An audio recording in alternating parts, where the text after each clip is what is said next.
हम बहुत साल पहले अयोध्या में कथा कर रहे थे, छोटे थे उस समय, महात्माओं के साथ गए। तो कथा के बाद संध्या काल में थोड़ा विचरण करने के लिए संतों के साथ में निकले। तो एक रास्ते से निकले तो हमने देखा कि एक आदमी रंगीन कागज और हरे बांस का एक मंडप बना रहा है।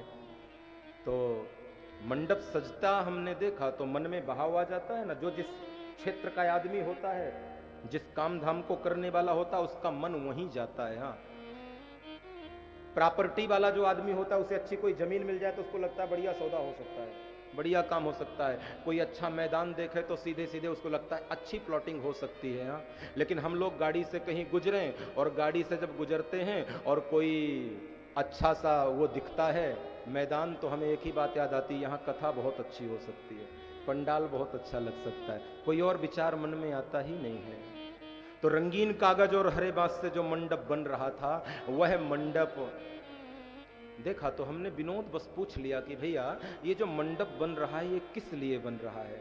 तो जो मंडप बांध रहा था ना, उसने जवाब बड़ा अच्छा दिया कि महाराज जी, ये राम जी की शादी का मंडप बन रहा है।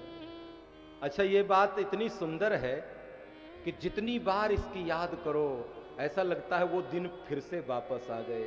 इतने सारे महात्मा लोग बैठे थे, इतने सारे संत लोग बैठे थे, सबका सवाल यही था, मंडप किस लिए बना रहे हो।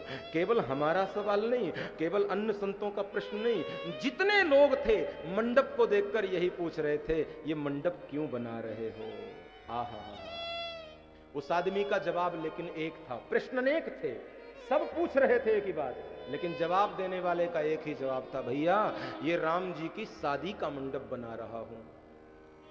तो महात्माओं से किसी ने पूछा कि राम जी की शादी का मंडप बना रहे हो, मतलब राम जी की दूसरी शादी कर रहे हो क्या। राम जी की शादी तो त्रेता में जनक जी के यहाँ जनकपुर में सीता जी के साथ हो गई, ये सेकंड मैरिज है क्या।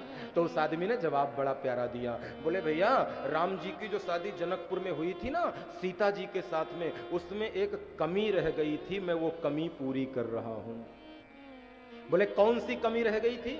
अरे बोले भैया वहां तो कोई कमी हो ही नहीं सकती, सोने चांदी का मंडप बना था, दशरथ और जनक सचमुच में समधी थे, कौशल्या और सुनैना सचमुच की समधन थी, गर्ग आए, सांडिल आए, गौतम आए, अत्रि आए, वशिष्ठ आए, चवन आए, पराशर आए, इंद्र आए, शिव आए, विष्णु आए, समस्त देवगण आए, एक महीने तक बारात रुकी, हजारों प्रकार के व्यंजन से पकवान भोजन खिलाया गया, और आप कहते हो उस शादी में कोई कमी रह गई थी। बोले हाँ एक कमी रह गई थी, मैं उसको पूरी कर रहा हूं। लोगों ने पूछा क्या पूरी कर रहे हो।